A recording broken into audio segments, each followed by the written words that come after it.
Abathandi bezobugcisa phezolo bebephume ngobuninzi kwintengiso yase-sidlangalaleni nalapho bekuthengiswa imisebenzi yezobugcisa ka-Irma eKapa, eNtshona Koloni. Inkampani yentengiso yase-sidlangalaleni iStrauss & Co ibithengisa lemisebenzi ka-Stan nengaphaya kwekhulu namashumi amane. Kanti abanye abantu abayi 5,000 bazimase le ntengiso yase-sidlangalaleni besebenzisa ubuxhakaxhaka bale mihla.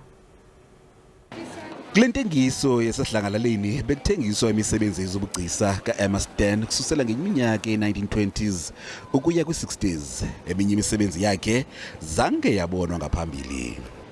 I think her willingness to cross boundaries, to go into spaces where she wasn't always welcome, with a compassionate empathy that allowed her to understand and connect with her subjects.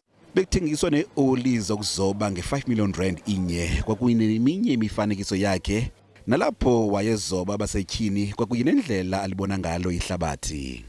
In between the war years, between 1939 and 1945, Irma traveled to Zanzibar and the Congo, each twice. And there she came across people that were entirely different to her and from entirely different cultures that today are very much at odds. Nangona ihlabathi ngokubanzi liphantsi koxinzelelo kwezoqoqosho kodwa uninzi lusayinqanelwe imisebenzi yakhe. The funds of which will go back towards the trust and for the work that the Irma Museum is doing and to ensure the legacy of Irma.